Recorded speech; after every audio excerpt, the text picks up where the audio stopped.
여러분, 또 이어서 욥기 25장부터 쭉 계속 이어나가도록 하겠습니다. 욥기 25장입니다. 수아 사람 빌닷이 대답하여 가로되, 자, 그 24장 마지막이 뭐라고 했냐면, 그렇지 않을지라도 능히 내 말을 거짓되다 지적하거나 내 말이 헛되다 변박할 자 누구랴. 그러니까 욥이 내 얘기한 게 맞다 이렇게 얘기를 하면서 했어요. 그러니까 그걸 듣고 있던 또 수아 사람 빌닷 세 친구 중에 한 명이 열받는 거죠 또. 자, 에, 수아 사람은 웅덩이란 뜻이고 빌닷은 주인은 사랑했다. 또 논쟁의 아들 빌닷이란 뜻이 그런 뜻입니다. 이거 뭡니까? 논쟁을 하면서 또 자기는 하나님의 사랑을 받은 자인 척하면서 사람들을 웅덩이로 내모는 사람을 얘기를 합니다. 웅덩이를 정죄 막하고 재판장의 입장에 서고 이런 사람을 얘기합니다. 이가 욥에게 세 친구가 전부 다 욥에게 저주와 악담들을 하고요. 욥도 열받아서 저주와 악담들을 막 하고 계속 그런 와중입니다. 수아 사람 빌닷이 대답하여 가로되 하나님은 권능과 위엄을 가지셨고 지극히 높은 곳에서 화평을 베푸시느니라. 그러니까 하나님의 세계를 다 깨달아요. 마음이 다들 교만하니까 이 말들을 이렇게 보면은 맞는 얘기 하는데 왜 이 사람들이 왜 잘못했다고 그냥 정죄해서 그래 이랬다 책망 듣고 요것만이 아니에요. 세미하게 보면 이들의 마음이 하나님처럼 굴어요. 다 알고 있다 이런 식으로. 그래서 말도 하나님이 진짜 얘기하시는 것처럼 이런 식으로 하는 권능과 위엄이 가지셨고 지극히 높은 곳에서 화평을 베푸시느니라. 이 거짓 목사들이 대부분 이렇게 설교를 합니다. 절대로 자기 속마음을 안 비치고 하나님을 막 찬양하고 높이 있는 척하면서 사람들에게는 사단 마귀의 가르치는 교훈들을 가르치는 게 지금 현 시대 목사들이 하는 짓이에요. 그래서 똑같습니다. 그 군대를 어찌 계수할 수 있으랴. 그 천사들을 다 숫자를 셀 수가 없죠. 그 광명의 비춤을 입지 않은 자가 누구냐. 하나님의 빛을 이게 뭐죠? 하나님이 빛을 비출 때 그 비추는 것을 안 받은 사람이 누가 있느냐 이거예요. 그런즉 하나님 앞에서 사람이 어찌 의롭다 하며 부녀에게서 난 자가 어찌 깨끗하다 하랴. 사람에게서 났는데 어찌 깨끗하게 하고 하나님을 높이면서 사람을 뭡니까? 사람 중에는 온전한 자가 하나도 없다라는 거예요. 사실 이게 다 맞는 얘기예요. 그러니까 근데 이제 뭐가 있냐면은 너처럼 의로우냐 하면서 욥을 심판하고 저주하는데 이렇게 얘기를 하나님 말씀인 것처럼 빌려서 하고 있는 겁니다. 하나님의 눈에는 달이라도 명랑치 못하고 별도 깨끗이 못하거든 하물며 벌레인 사람 구더기인 인생이랴. 이렇게 얘기하면 이게 다 맞는 얘기예요. 맞는 얘기인데 뭐냐면 그 마음에는 욥을 살리려고 하는 말이 아니라 욥을 악인이라고 심판하려고 하는 마음으로 얘기를 하니까 잘못됐다는 거예요. 말은 다 맞아요. 영적으로는. 그런데 뭡니까? 그 마음 안에 수아 사람 빌닷에게 있는 마음은 어떻게든 욥이 하는 얘기를 다 부서뜨리고 자기 얘기가 더 옳다라고 얘기하려고 이런 말을 했다라는 거예요. 자, 바로 26장입니다. 욥이 대답하여 가로되 네가 힘없는 자를 참 잘 도왔구나. 에? 그래, 네 말대로 힘없는 사람을 하나님이 잘 돕고 이러시는데 너도 하나님처럼 나를 잘 돕고 있구나 하면서 비꼬는 겁니다. 기력 없는 팔을 참 잘 구원하였구나. 지혜 없는 자를 참 잘 가르쳤구나. 그러니까 너가 선생같이 그렇게 얘기를 하는데 네 본심은 아니지 않느냐. 큰 지식을 참 잘 나타내었구나. 네가 누구를 향하여 말을 내었느냐? 네 신이 네게서 나왔느냐? 즉 여호와 하나님으로부터 그 말하는 게 다 보면 맞는 것 같은데 네 마음에는 하나님으로 얘기를 하는 게 아니라 네가 다른 신을 빙자해서 얘기를 한 거.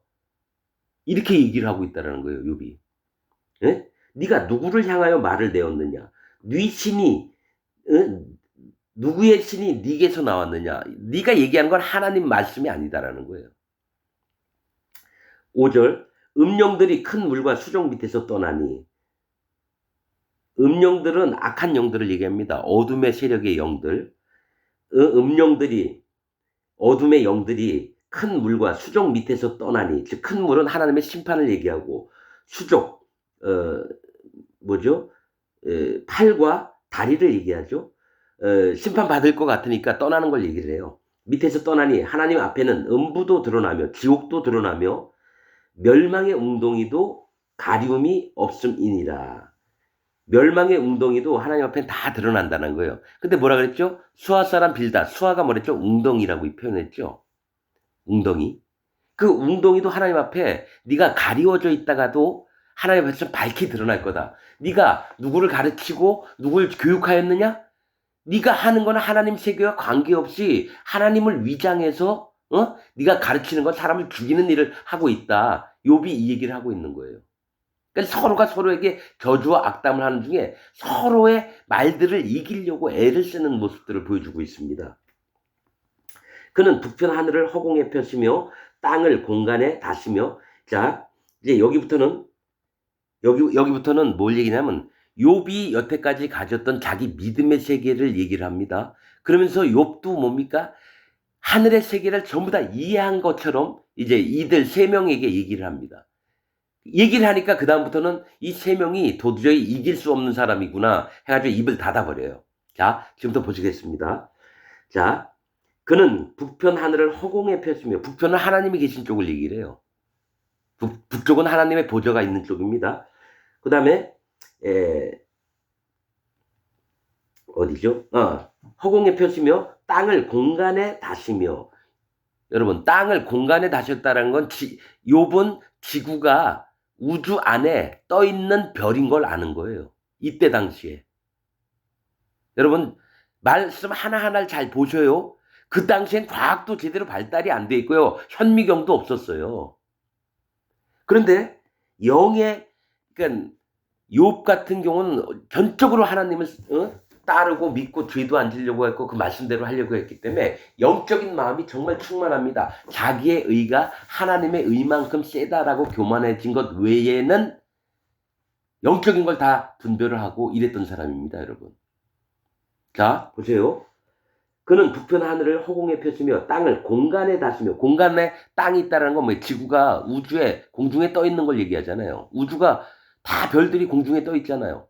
그 당시에 여러분 뭐 몇 년 전이죠? 지구는 평평하다 그랬는데 배를 타고 가보니까 한 바퀴 돌아가지고 다시 왔잖아요. 그래서 둥글다 해가지고 그 다음에 하늘을 보면서 원형인 거를 보고 나서는 지구는 둥글다. 저 지동설 또 천동설 이렇게 막 얘기를 했다라는 거죠. 근데 그 이전입니다. 수천 년 전에 이렇게 얘기를 한 겁니다. 욥이. 공중에 땅이 들려 있다라는 걸. 자, 물을 빽빽한 구름에 싸시나. 자, 물을 빽빽한 구름에 싸셨다는 건 뭡니까? 태초에 하나님이 공중에 물이 있게 하셨거든요. 아니, 어떻게, 그때 성경책도 없었을 텐데 욥은 어떻게 알죠? 영적인 세계에 도달한 사람이 욥입니다. 그 영적인 눈을 갖고 이 세상의 만물의 이치들을 깨달은 사람이 욥이에요. 욥에게는 뭐가 있냐면 하나님처럼 높아지려고 하는 자기의 의 빼놓고는 정말로 괜찮은 사람입니다. 물을 빽빽한 구름에 싸시나 그 밑에 구름이 찢어지지 아니하느니라. 맞아요. 노아의 홍수 때 그 물이 다 쏟아졌거든요. 구름도 있었어요. 그런데 그 위에는 물이 있었다고요. 태초에 창세기 1장에 보면. 그런데 그 구름이 찢어지지 않았다라고 얘기하는 건 양반이 과학을 안 배웠는데도 이거는 하나님의 세계를 들여다보는 눈이 있었다는 거죠. 하나님이 어떻게 만드시고 어떻게 또 창조하셨는지 이런 이치들을 마음으로부터 다 깨달은 거예요. 자, 구름이 찢어지지 아니하니라. 그는 자기의 보좌 앞을 가리우시고 자기 구름으로 그 위에 펴시며 수면의 경계를 그으셨으되, 그러니까 바다와 땅의 경계를 그으셨을 때 빛과 어둠의 지경까지 한정을 세우셨느니라. 바다는 심판을 얘기하고 땅은 하나님이 구원을 할 만한 심령들을 얘기를 하는 겁니다. 바다는 심판을 얘기해요. 강도 심판이고 시냇물도 심판이고 골짜기 물도 심판이고 물은 다 심판입니다. 영적인. 여러분들은 목사들한테 물은 말씀이고 하나님 은혜다 그렇게 배웠죠? 더 깊이 들어가야 돼요. 물은 심판을 얘기합니다. 그 심판을 통해서 땅이 만들어졌습니다. 태초에 땅이 물로 만들어진 것을 너희가 알지 못하느냐. 물을 기반으로 해서 만들었다. 심판을 기반으로 해서 구원도 받고 하나님 나라에 들어가는 겁니다. 그게 할례입니다. 할례. 여러분 수도 없이 그런 부분에 얘기를 했습니다. 여러분들이 알고 있는 기독교 모든 사상을 버려야지 제 얘기가 이해가 될 겁니다. 물이란 무엇인가라는 유튜브에 올린 게 있습니다. 여러분들이 한번 그거를 보시면서 물이 진짜 무언가를 보아야 됩니다.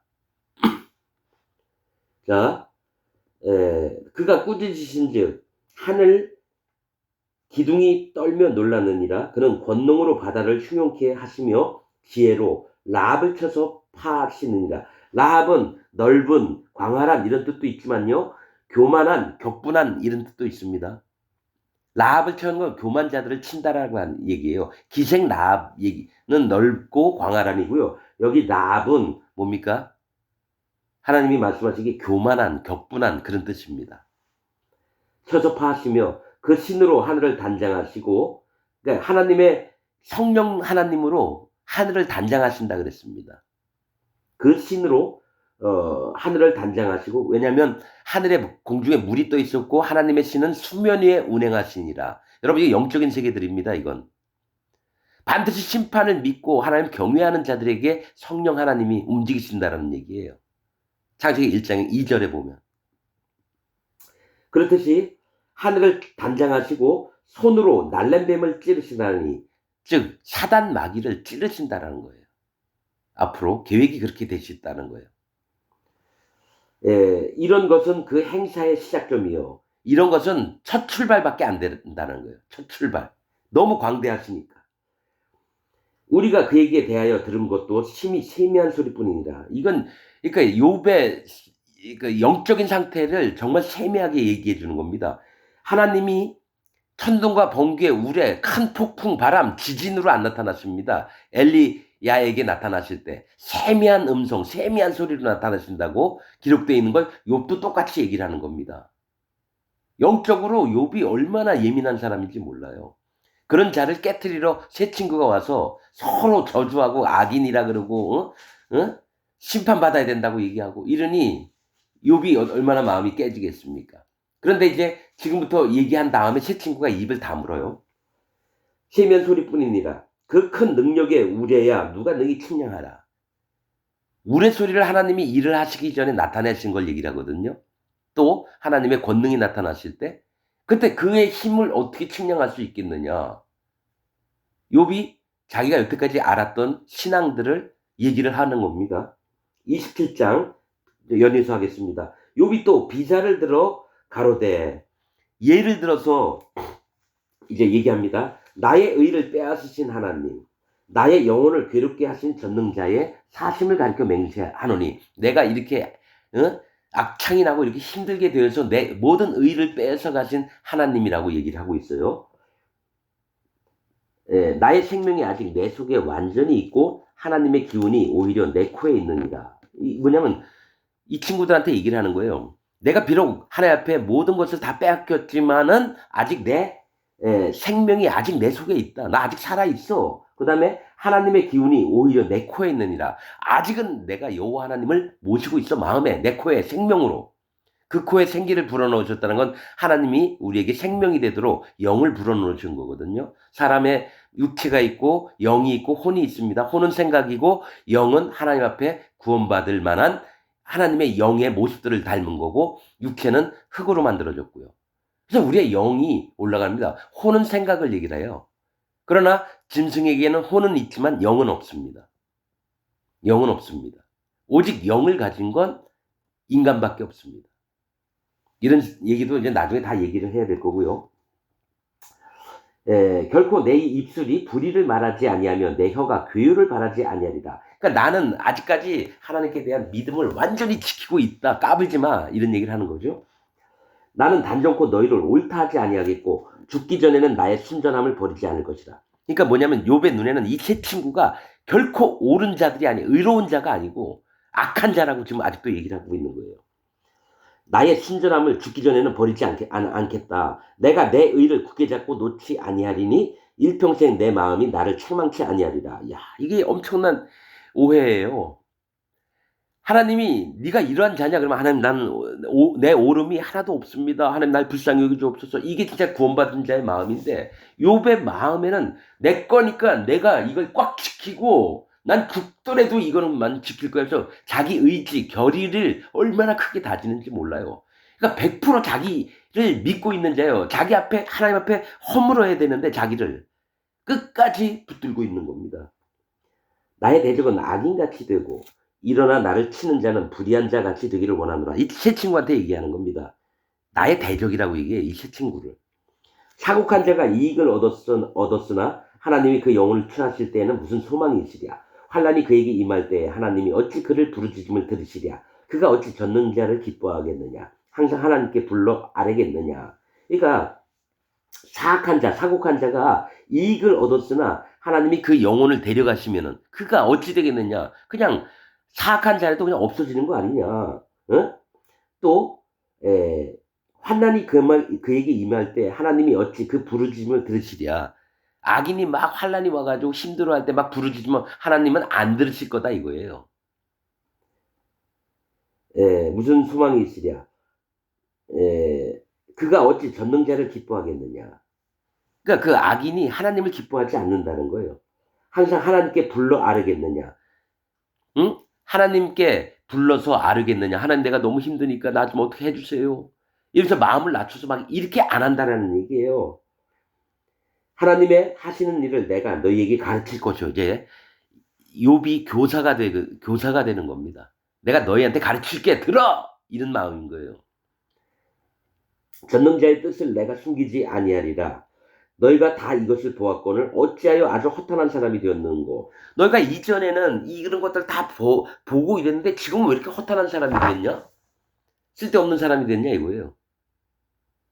그러니까 욥의 눈에 세 친구와 또 세 친구의 눈에 욥이 막상막합니다. 서로가 서로를 안 좋게 보고 니네는 아니라고 하고. 이거 하나님 세계에서 있으면 안 되는 일들입니다. 이게. 서로가 서로를 존귀히 보고 또 항상 누구에게 배우려고 하고 이런 마음, 자기 마음을 낮추고 이래야 되는데 이제 내가 너희를 가르치리라. 전에 저기 뭡니까 다른 친구도 욥에게 그렇게 얘기했거든요. 내 교훈을 들어라. 넌 내가 너를 가르치리라 막 얘기를 했거든요. 그 욥도 똑같은 거예요. 그러니까 지금 이거는 하나님의 세계에서 일어나는 일은 아닙니다. 이거. 그러니까 말은 하나님으로 위장을 다 했는데 서로가 변론을 하면서 네가 악한 놈이야. 내가 악한 놈 아니고 나는 무죄자고 나는 정직한 자다. 막 싸우고 있는 거예요. 변론만 계속 왔다 갔다 해요. 악인이 하나님께 얻을 분깃 강포자가 전능자에게 받을 산업은 이것이라.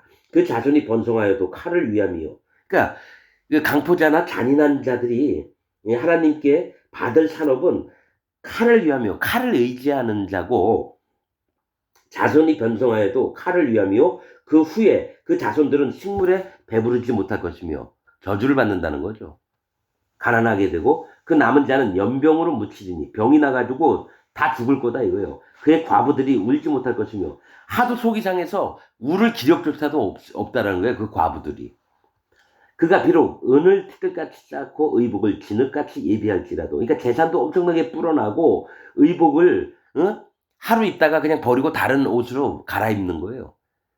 옛날에는 의복이 비쌌습니다. 만들기가 힘드니까.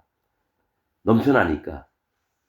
근데 지금은 지금과 같지 않고 그때는 의복을 없이 옷 벗고 다니는 자가 많았습니다. 왜냐면 다 돈을 주고 사야 되니까. 그 예비한 것을 의인이 입을 것이요. 그러니까 그 사람들이 다 돈 벌고 옷들도 많이 장만했는데 그것을 의인이 입을 거를 다 뺏긴다는 거죠. 의인이 입을 것이요. 그 은은 무죄자가 나눌 것이며 죄가 없는 자가 그 재산을 전부 다 가지고 갈 거고 그 지은 집은 좀의 집 같고 그가 집을 짓더라도 좀이 뭡니까? 몸에 좀이 나면 어떻게 됩니까? 벌레.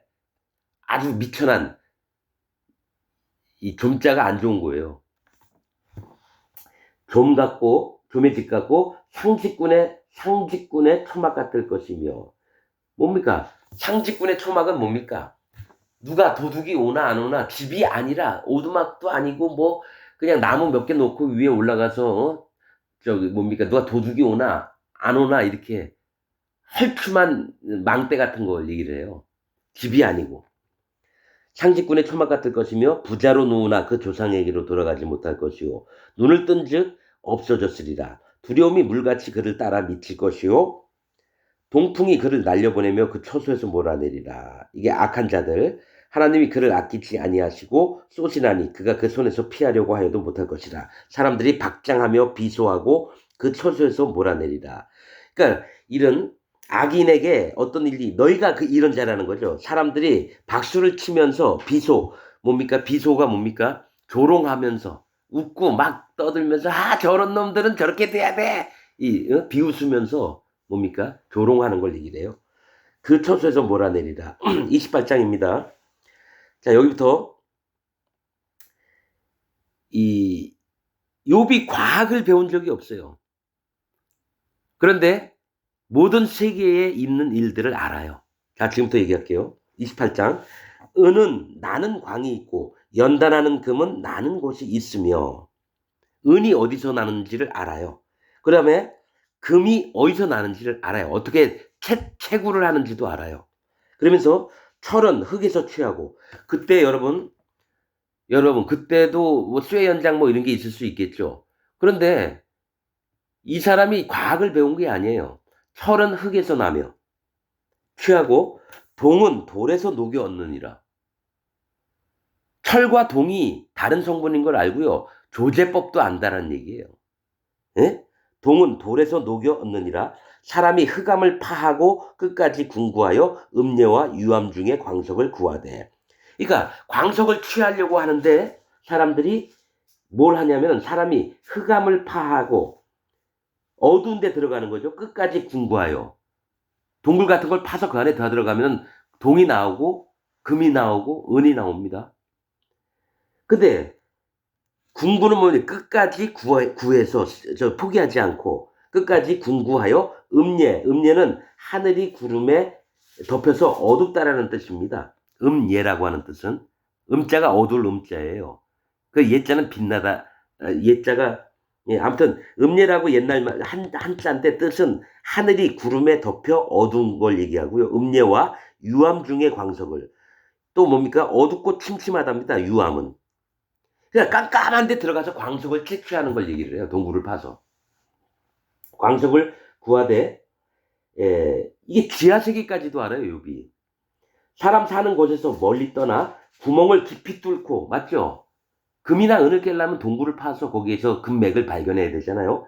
구멍을 깊이 뚫고 그러니까 이런 얘기를 뭐냐면은 새 친구를 모르는 얘기를 욥이 하고 있는 거예요.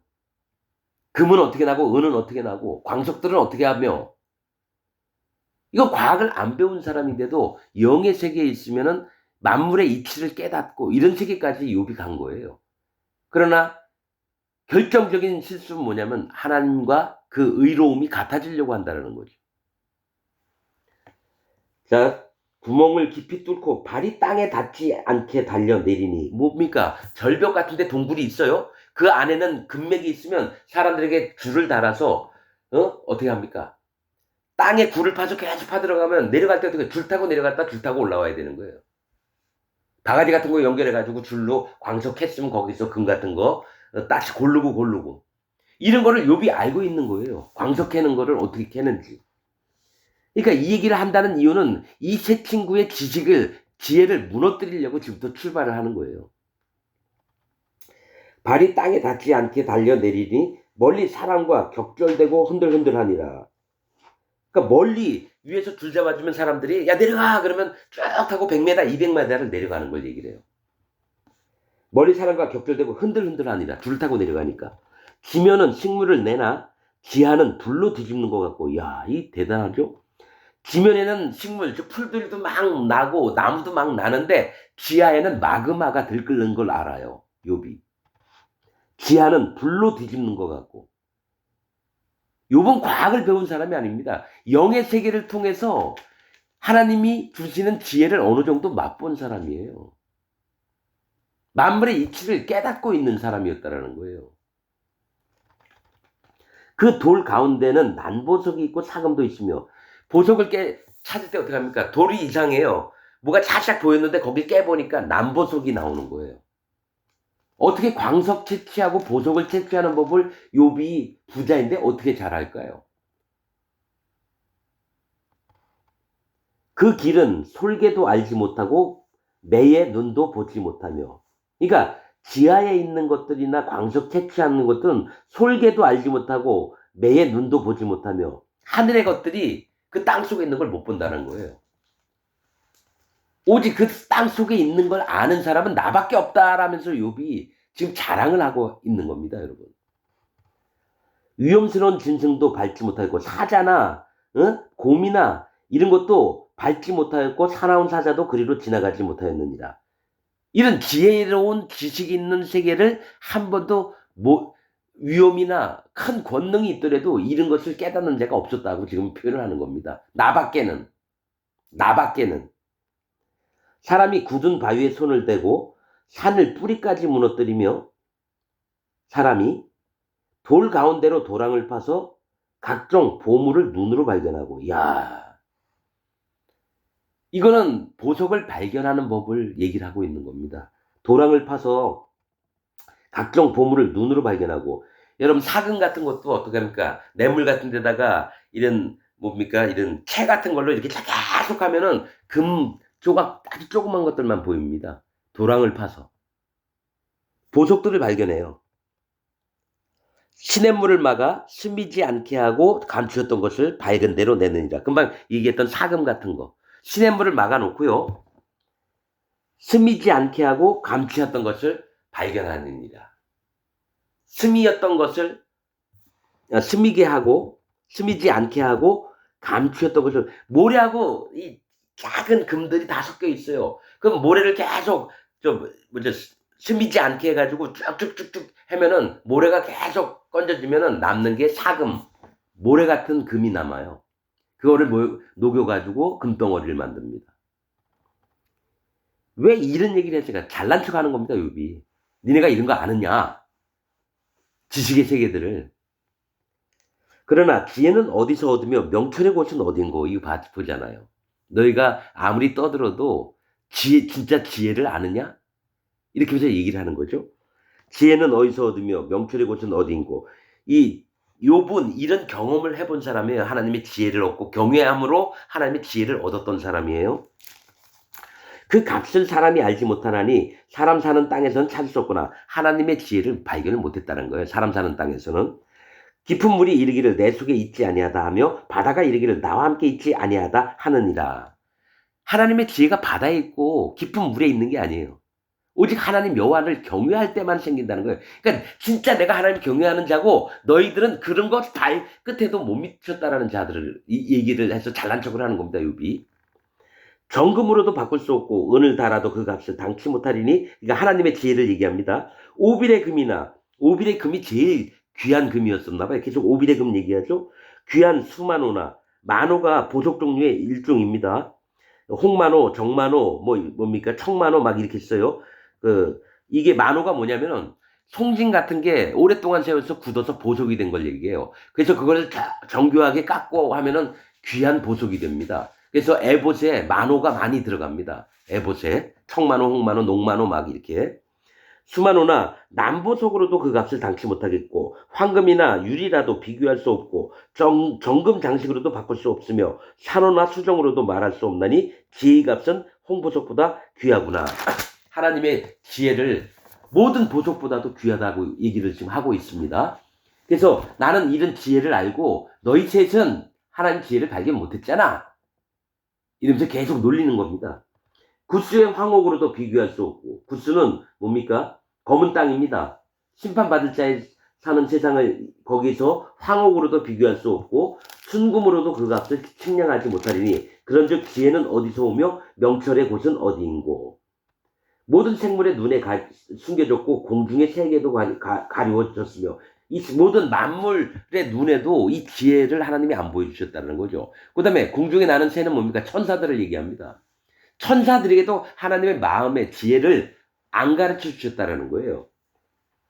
공중의 새에게도 가려졌으며 멸망과 사망도 이르기를 우리가 뒤로 그 소문은 들었다 하느니라. 이 얘기 뭐냐면 멸망과 사망은 뭡니까? 사단마귀예요.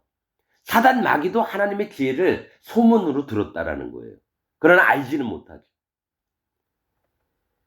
하나님이 그 길을 깨달으시며 있는 곳을 아시나니 이는 그가 땅끝까지 감찰하시며 온 천하를 두루 보이시며 바람의 경중을 정하시며 바람이 세게 불고 작게 불고 이것도 정하시고 물을 되어 그 분량을 정하시며 하나님이 온 지구에 물이 있는 부피를 다 계산해 놓으셨어요.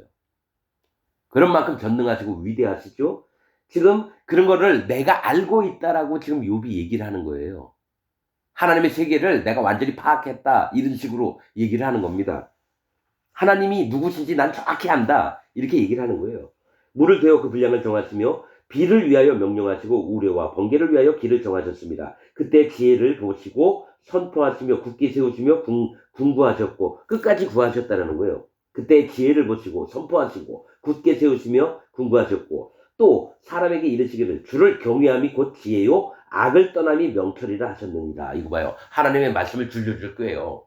진짜 경외하는 거는 뭡니까? 하나님을 경외하는 게 곧 지혜를 얻는 거고요. 악을 떠남이 명철이라 하셨느니라. 이건 말씀에 있는 얘기입니다. 그러니까 욥은 하나님이 말씀하셨던 중심 마음까지도 다 알아요. 자기가 하나님의 의처럼 의롭다라고 하는 거 빼놓고는 거의 진리를 다 파악한 사람이에요. 그래서 이 세 친구에게 나만큼 니네가 아느냐 떠들지 마 이 얘기를 하면서 이런 얘기를 하는 거예요. 영적인 사람은 너희보다 내가 더 대빵이야. 이걸 얘기하고 있는 겁니다. 자 29장 또 넘어가겠습니다. 욥이 또 비사를 들어 가로되 내가 이전 딸과 하나님이 나를 보호하시던 날에 지내던 것 같이 되었으면 이 얘기 뭐냐면 이제 옛날을 추상하는 거예요. 소가 약대가 6,000마리, 양이 6,000마리, 뭐 500마리, 500마리, 애들도 너무너무 잘 살고 있고 막 나눠주면서 살고 있는 그런 걸 지금 얘기를 하는 겁니다.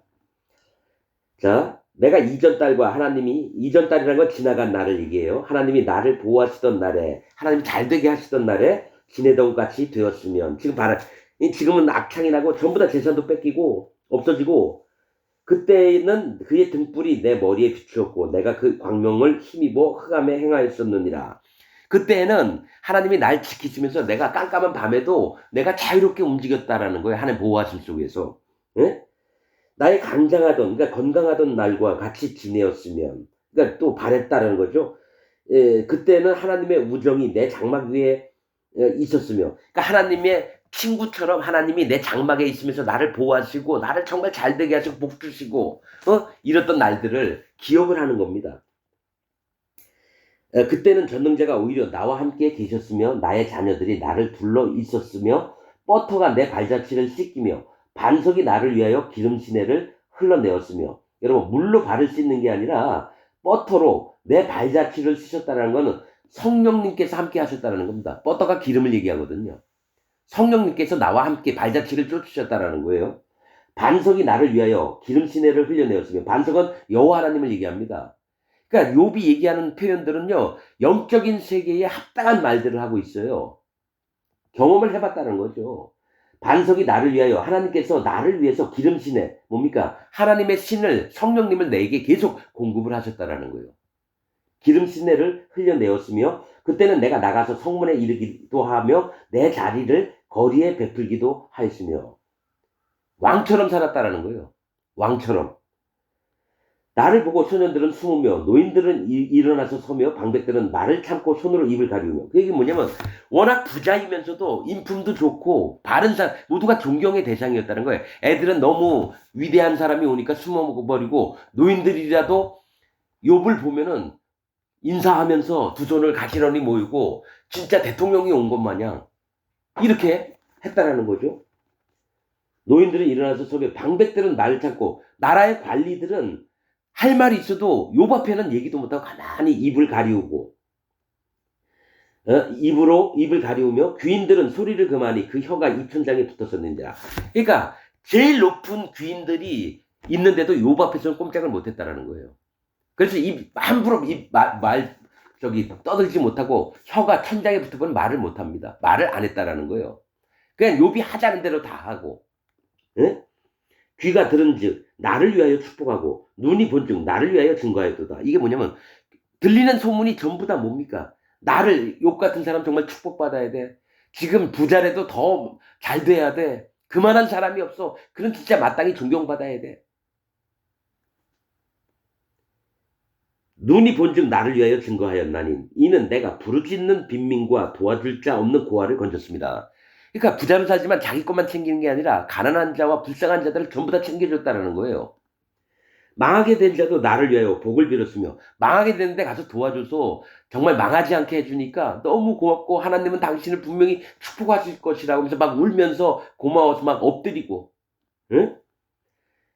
과부의 마음이 나로 인하여 기뻐 노래하였습니다. 과부는 남편도 잃고 그랬는데 그를 위로하고 그러니까 남편은 죽었지만 그래도 내 이웃에 욥 같은 사람이 있어서 나는 정말 행복하다. 그래서 욥을 위해서 막 축복을 하고 내가 의로 옷을 삼아 입었으며 나의 공의는 도포와 면류관 같았었느니라. 이러면서 자기의 의로움을 얘기하면서 교만한 마음을 내비칩니다. 내 의로 옷을 삼아. 하나님의 의로 옷을 삼아야지 왜 자기의 의로 옷을 삼았습니까? 그리고 나의 공의는 하나님께만 있는 거예요. 네가 재판자의 입장에서 눈에는 눈, 이에는 이, 네가 다 행동하고 이 공의는 여호와 하나님의 것입니다. 사람은 공의할 수가 없습니다. 근데 함부로 욥은 이렇게 자기 높은 마음을 표현하고 있는 겁니다. 공의는 도포와 면류관 같았었느니라. 나는 소경의 눈도 되고 쩔뚝바리의 발도 되고 앞에 안 보이는 사람이 있으면 이리 오세요 하면서 내가 손잡아 줄게요. 너 쩔뚝바리가 쩔뚝쩔뚝 가서 힘들겠네요. 내가 지팡이가 되어줄게요. 그들을 위로하고 그들을 경멸하지 않고.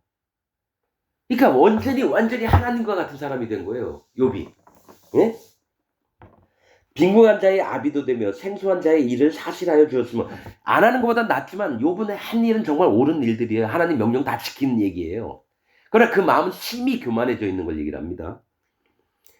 불의한 자의 어금니를 꺾고 그 입 사이에서 겁탈한 물건을 빼어내었으니 그러니까 딱 보기에 안 좋은 일을 행하는 자 있으면 가서 심히 경책을 해서 그 뺏어간 걸 돌려다가 원주인에게 주고 그렇게 했다라는 거예요. 옳은 일도 서슴지 않게 했다라는 얘기예요. 내가 스스로 말하기를 나는 내 보금자리에서 선종하리라. 그러니까 자기가 마음속에 어떤 얘기를 했냐면은 나는 내 보금자리에서 선종하리라. 나는 내가 이 편한 세상에서 나는 조용히 죽겠다. 나는 편하게 죽을 거야. 이렇게 얘기하는 겁니다. 이 얘기는 뭐냐면 느부갓네살 왕이 자기가 세운 왕국을 딱 바라보면서 내가 오랫동안 내 나라를 내가 건설했구나 해가지고 하나님이 7년 동안 미치게 했습니다. 미친놈으로 만들어가지고 들판에서 거하게 했어요. 하나님이 복을 주셔서 왕이 되고 나라가 잘 된 건데 자기가 왕국을 세웠다고 하니까 그것처럼 지금 욥도 어떤 마음 때문에 망했냐면은 내가 얼마나 잘하고 내가 얼마나 훌륭한 일도 많이 하며 내가 바로 하나님이야. 내 의는 하나님하고 똑같아. 이렇게 마음을 먹고 내 심중에 스스로 말하기를 나는 내 보금자리에서 선종하리라. 나의 날은 모래같이 많을 것이라. 이게 아주 교만한 것에 극치를 달리고 있는 겁니다. 욥이. 내가 사는 날은 하나님이 정하시는 거지 쥐가 정해요. 그리고 모래 숫자만큼 많아질 거라는 거예요. 그러니까 천년만년 살 거라는 거예요. 내 뿌리는 물로 뻗어나가고 내 가지는 밤이 맞도록 이슬에 젖으며 이게 내 뿌리는 물로 뻗어나가고는 뭐 내가 사람들에게 잘해주고 나의 있는 것으로 쭉쭉쭉쭉 출세가도를 달린다는 거예요. 그걸 하나님이 하시는 거지 내 뿌리는 물이라는 거예요. 욥이 뿌렸다라는 거예요. 그러니까 물을 뿌리면 어떻게 나무들이 쭉쭉쭉쭉 자라가듯이 나무를 크게 하는 것도 내가 물을 뿌려서 잘 되겠다라는 거예요. 완전히 하나님처럼 된 게 욥이에요, 여러분. 내 가지는 내 가지래요. 나는 포도나무요, 너희는 가지니라고 했는데 욥이 하나님 자리에 서 있는 거예요. 예수님 자리에. 그러면 내 가지는이라고 하는 거는 자기가 나무 자체라는 겁니다. 나는 포도나무요, 너희는 가지니. 예수님, 하나님이만 포도나무고 우리가 전부 다 가지인데 욥이 가지지 왜 자기가 포도나무고 무화과나무고 나무의 본체가 되려고 하냐고요. 너무 교만하죠? 내 뿌리는 물로 뻗어나가고 나무에 물을 주면은 나무가 잘 자란다는 거예요. 그건 내 힘이라는 거죠. 내 가지는 밤이 맞도록 이슬에 젖으며 내 영광은 내게 새로워지고 내 활은 내 손에서 날로 강화해지느니라 하였었노라. 얼마나 교만했습니까? 하나님의 하실 얘기를 욥이 지가 하나님처럼 다 얘기를 한다는 거예요.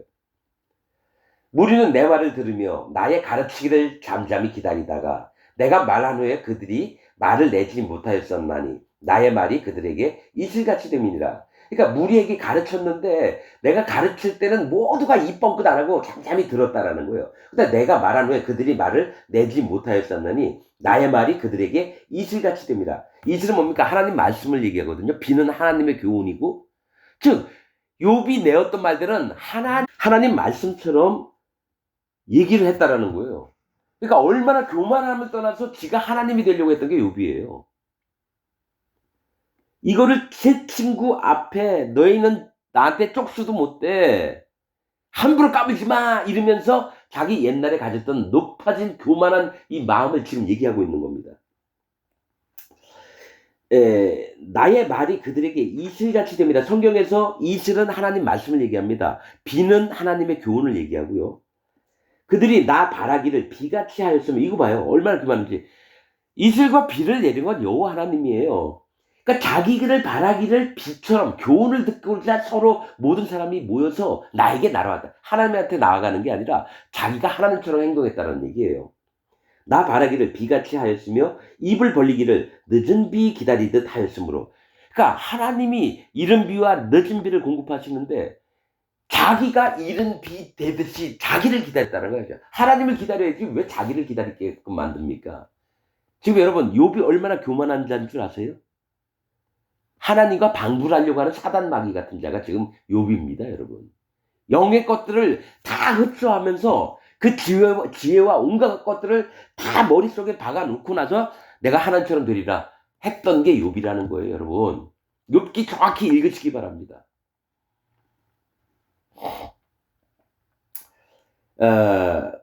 그들이 의지 없을 때 내가 함소하여, 함소는 뭡니까? 웃으며 동정하면 그들이 나의 얼굴빛을 무색하게 아니하였었느니라. 내가 그들의 길을 택하고 으뜸으로 앉았었나니 왕이 군중의 광도 같았고 애곡하는 자를 위로하는 사람도 같았었느니라. 자, 뭐냐면 그들이 의지할 데가 없었을 때 내가 웃는 얼굴로 그들에게 다가가서 동정을 했다라는 거죠. 뭘 했을까요? 지가 하나님처럼 굴었다라는 거예요. 다정하면서, 그를 위로하는 척하면서 같은 사람인데 그렇게 할 정도로 의가 빵빵하고 지가 하나님의 역할을 지가 했다는 걸 얘기를 하고 있는 겁니다, 여러분. 자, 바로 30장으로 넘어가겠습니다. 그러나 이제는 나보다 젊은 자들이 나를 기롱하는구나. 그러니까 이제는 하나님 모든 재산을 다 뺏어가고 악창이 나게 하니까 이제는 나보다 젊은 자들이 나를 기롱하는구나. 이제 난 망한 거 이제 얘기를 합니다. 그들의 아비는 나의 보기에는 나의 양떼 지키는 개 중에도 둘만하지 못한 자니라. 젊은 자들은 나를 기롱하고, 근데 욥의 눈에 보기에는 그들의 아비들은 내 양떼를 지켰던 개보다도 못한 놈들인데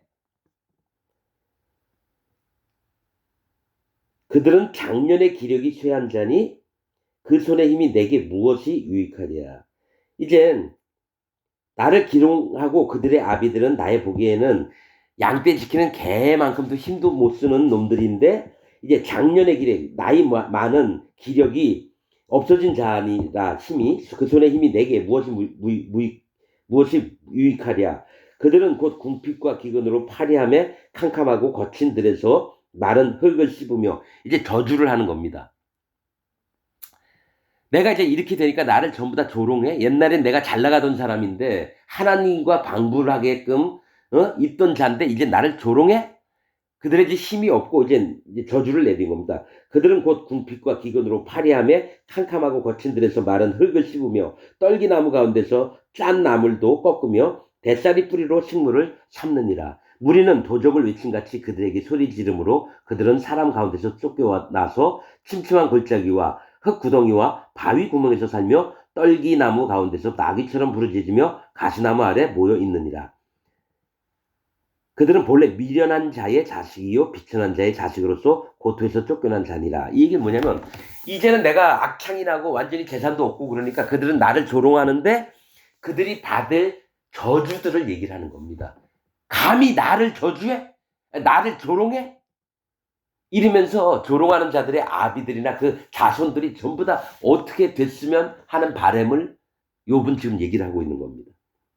9절 이제는 내가 그들의 노래가 되며 그들의 조롱거리가 되었고 그들은 나를 미워하여 멀리하고 내 얼굴에 침뱉기를 주저하지 아니하나니 이는 하나님이 내 줄을 늘어지게 하시고 나를 곤곡해 하심에 무리가 내 앞에서 굴레를 벗었음이니이다. 내 앞에서 굴레를 벗었다는 건 내 밑에 복속돼 있지 않았다는 거예요. 그 낮은 무리가 내 우편에서 일어나 내 발을 밀어뜨리고 나를 대적하며 멸망시킬 길을 쌓으며 도울 자 없는 그들이 내 길을 헐고 내 재앙을 재촉하는구나.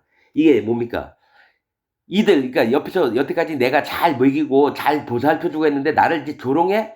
너희 계속 저주의 말들을 하는 겁니다. 그런 자들이 오히려 또 나를 힘들게 하고 괴롭게 하고 나를 조롱하는구나. 응? 성을 크게 파괴하고 그 파괴한 가운데로 몰려들어오는 것 같이 그들이 내게로 달려드니 놀람이 내게 임하는구나. 그들이 내 영광을 바람같이 무니 내 복록이 구름같이 지나갔구나.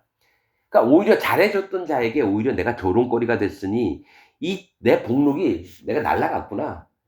그래서 현 시점을 또 인정을 합니다. 이제는 내 마음이 내 속에서 녹으니 환난 날이 나를 잡으니라. 자, 밤이 되면 내 뼈가 쑤시니 나의 몸에 아픔이 쉬지 않는구나. 지금 내 상태를 지금 얘기를 하는 겁니다. 자기 상태. 하나님의 큰 능력으로 하여 옷이 추하여져서 옷깃처럼 내 몸에 붙었구나. 하나님이 나를 진흙 가운데 던지셨고 나로 티끌과 재갈게 하셨구나. 그러니까 자기가 저주받은 자처럼 이렇게 잘 나가던 사람이 꼬라지가 이렇게 됐다는 걸 지금 얘기하고 있는 겁니다. 내가 주께 부르짖으오나 주께서 대답지 아니하시오며 내가 솟사오나 주께서 굽어 보시기만 하시나이다. 주께서 돌이켜 내게 잔혹히 하시고 완력으로 나를 핍박하시오며. 그러니까 하나님이 괜찮았던 나를 이렇게 핍박을 한다고 믿는 거예요. 응? 나를 바람 위에 들어 얹어 불려가게 하시며 대풍의 중에 소멸케 하시나이다. 내가 아나이다. 주께서 나를 죽게 하사 모든 생물을 위하여 정한 집으로 끌어가시리다. 이제 완전히 나는 그냥 개취급을 받을 거예요. 하나님 앞에. 사실은 이제 믿음도 점점 현재 상황에서는 없어지는 걸 얘기를 해요. 그러나 사람이 넘어질 때에 어찌 손을 펴지 아니하며 재앙을 당할 때 어찌 도움을 부르짖지 아니하겠나이까. 고생에 날 보내는 자를 위하여 내가 울지 아니하였는가. 빈궁한 자를 위하여 내 마음에 근심하지 아니하였는가. 옛날 생각을 해야죠. 자기 상태가 지금 이렇게 했는데 막 이렇게 소리쳐도 하나님 대답을 없다 그러는데 내가 이런 자들을 내가 수도 없이 구원해줬다 이거예요. 내 마음에 근심하지 아니하였는가. 내가 복을 바랐더니 화가 왔고 광명을 기다렸더니 흑암이 왔구나. 즉 이렇게 하면 하나님이 나한테 복을 주실 줄 알았는데 오히려 화가 닥치고 흑암이 껌껌함이 나한테 왔다라는 거예요. 내 마음이 어지러워서 쉬지 못하는구나. 환난 날이 내게 임하였구나. 나는 햇볕에 쬐지 않고 검어진 살을 가지고 해도 안 봤는데 몸이 검어졌다는 건 완전한 주인처럼 됐다라는 거예요. 가지고 걸으며 공회 중에 서서 도움을 부르짖고 있느니라. 이제 오히려 도와줬던 자가 여러 사람들한테 나 좀 도와줘, 나를 좀 도와줘. 욥이 그렇게 하고 있는 상황이 됐다는 거죠. 나는 이리의 형제여 타조의 버지로구나. 이리와 타조는 심판받을 자들을 얘기합니다. 타조는 무정한 자들을 얘기해요. 타조는 그 알을 놓고 돌보지 않아요. 다른 짐승이 그 알을 깨트려 먹으려고 물고 가도 가만히 있어요. 타조의 특징이 그런 자는 뭡니까? 날개가 있으면서 날지 않고 지 발로 60km, 70km, 80km를 달린대요. 자기 힘이 많고 무정한 자를 얘기합니다. 타조. 이리는 뭡니까? 동물들을 잡아서 찢어 죽입니다. 포악한 자. 이리와 승냥이. 그게 실랑이라고 하는 뜻입니다. 실랑. 성경에 실랑이라는 말이 이리와 승냥이를 얘기합니다. 이리와 늑대. 나는 이리의 형제요 타주의 버지 되는 거야. 그러니까 자기는 이제 심판받을 자가 다 됐다는 거예요. 내 가죽은 검어져서 떨어졌고 내 뼈는 열기로 하여 탔구나. 그러니까 내 피부 갖고 있는 자기의 의는 죄인들처럼 똑같이 됐고 내 뼈, 내 마음의 중심은 열기로 인해서 타버렸다. 심판을 받을 마음 중심이 됐다라고 얘기하는 겁니다. 내 수금은 애곡성이 되었고 내 피리는 애통성이 되었구나. 전에는 이제 자식들이나 잔치가 있으면 삐리리리 삐리리리 불던 게 지금은 삐리리리 삐리리리 하면서 울면서 애곡을 하는 피리가 됐다는 얘기죠.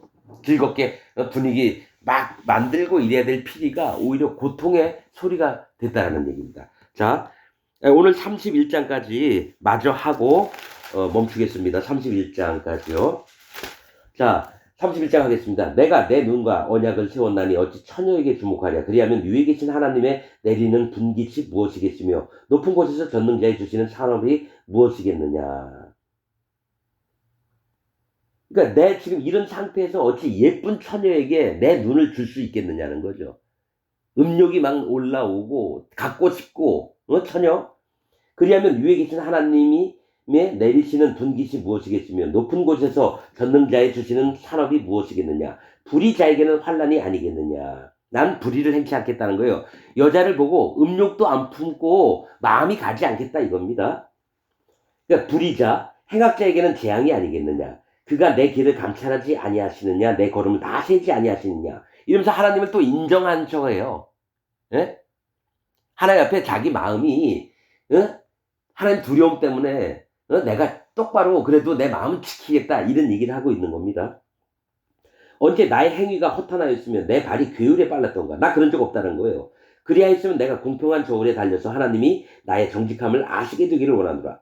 여전히 나는 하나님 앞에 똑바르고 바른 삶을 살아왔다고 얘기를 하는 겁니다. 언제 내 걸음이 길에서 떠났던가. 내 마음이 내 눈을 따라갔던가. 내 손에 더러운 것이 묻었던가. 정말 깨끗하게 살려고 했다는 거예요. 하나님 앞에. 그리하였으면 나의 심은 것을 타인이 먹으며 나의 소산이 뿌리까지 뽑히는 것이 마땅하니라. 내가 진짜 하나라도 잘못했으면 다른 사람이 와서 내 전 재산이니 모든 걸 빼앗아가는 게 합당하다. 나는 절대로 잘못 안 했다. 그렇게 얘기하는 겁니다. 언제 내 마음이 여인에게 유혹되어 이웃의 문을 엿보아 기다렸던가. 나는 한 번도 음욕을 품은 마음이 없었다는 거예요. 이웃에 사는 여인이 너무 이쁘니까 그 이웃집의 문을 계속 엿보고 이랬던 적이 한 번도 없었다는 거예요. 간음하는 마음이 없었다는 얘기예요.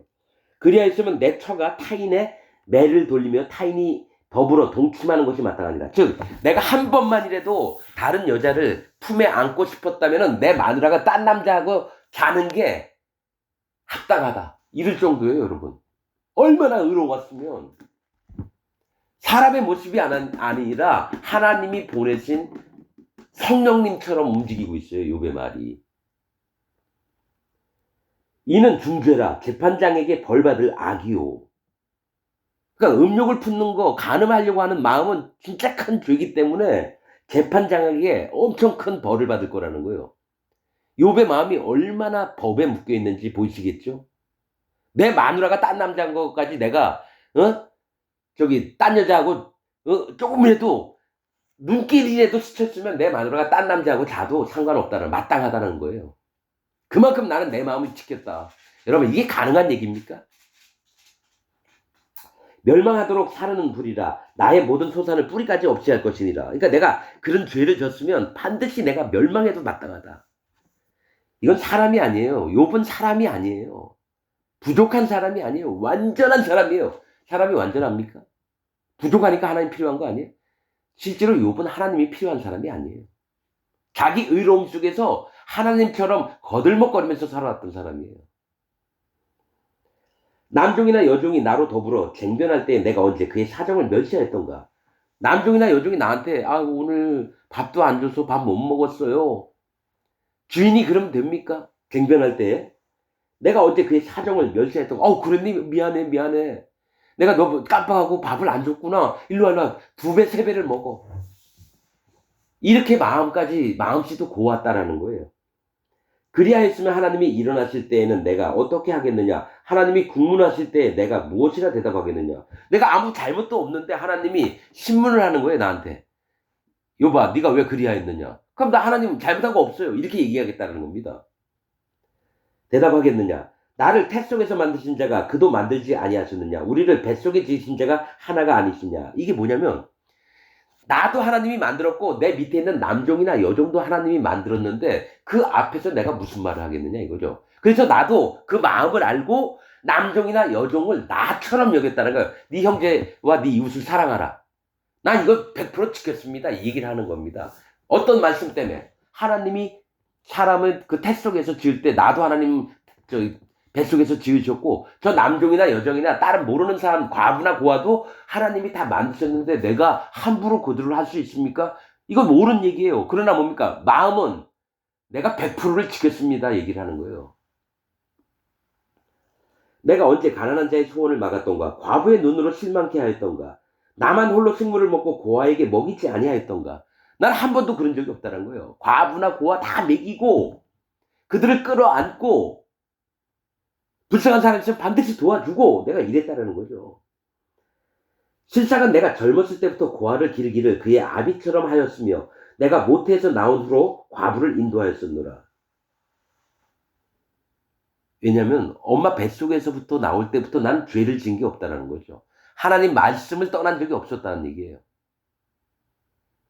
내가 젊었을 때부터 고아를 기르기를 그의 아비처럼 하였고 실제로 욥은 자기 자식들 외에도 수많은 고아들을 데려다 먹이면서 그렇게 있었나 봐요. 그리고 과부를 대할 때도 모태에서 나온 후로 과부를 인도하였었노라. 이게 말이 됩니까? 깐난쟁이가 과부라고 해가지고 지가 먹여 섬기겠다고.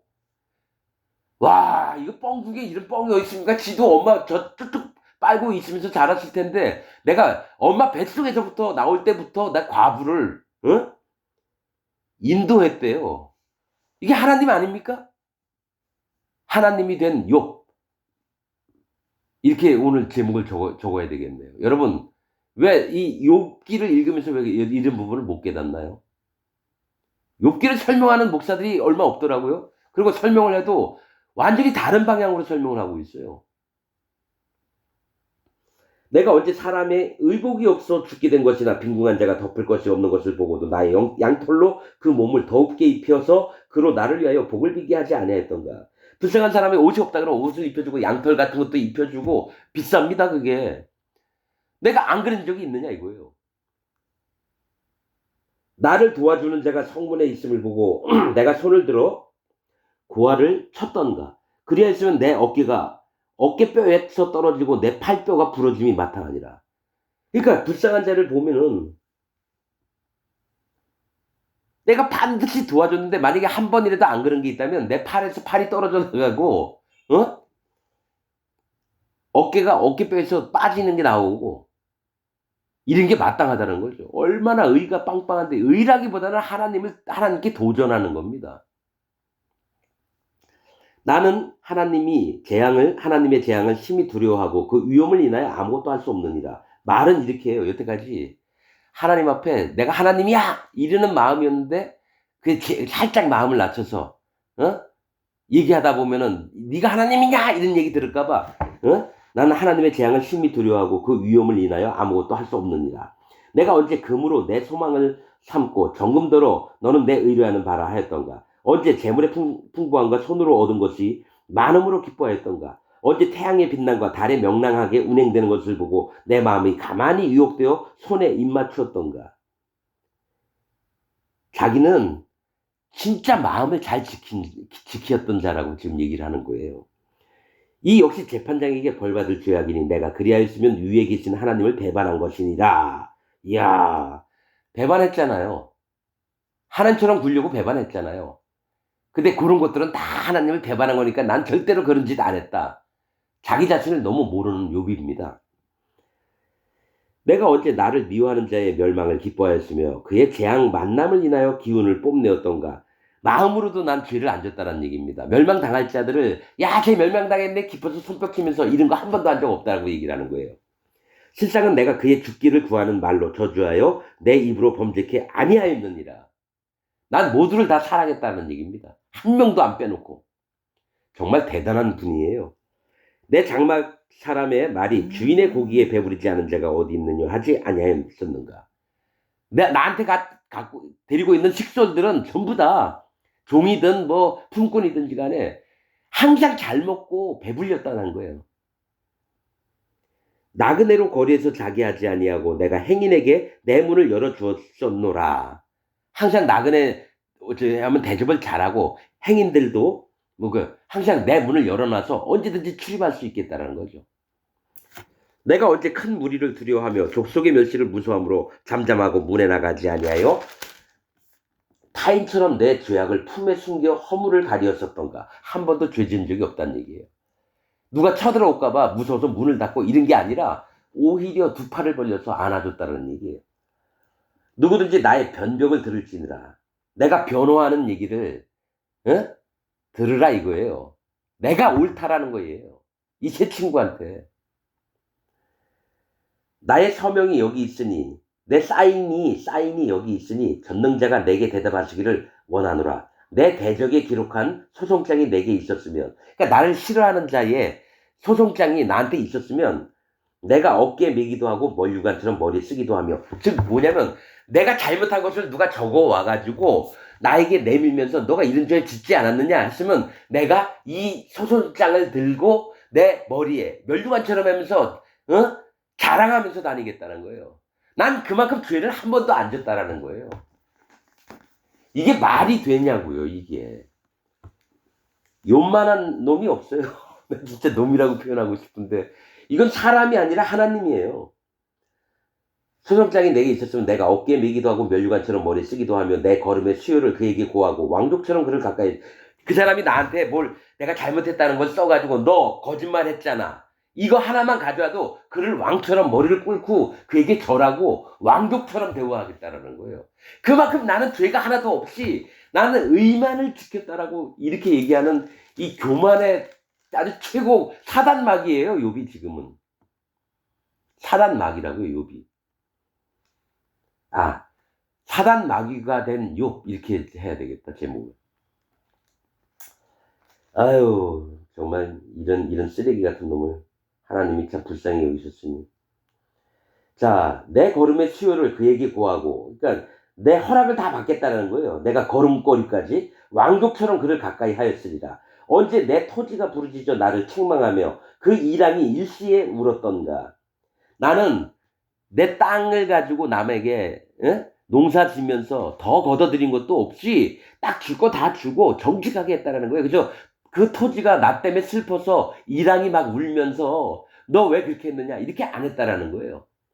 그만큼 난 정직하고 공평하게 거짓부리 없이 그렇게 살았다라는 거죠. 언제 내가 값을 내지 않고 그 소산물을 먹고 그 소유주로 생명을 잃게 하였던가. 그리하였으면 밀 대신에 찔레가 나고 보리 대신에 자풀이 나는 것이 마땅하니라 하고 욥의 말이 그치니라. 야, 여러분 31장까지 했습니다. 여러분 이 다음에 욥의 세 친구가 진짜 아무 얘기를 못하는 게 살아온 인생이 여호와 하나님보다 더 괜찮은 산처럼 보이니까 말이 안 나오는 거예요. 그 다음에 엘리후가 나옵니다. 엘리후가.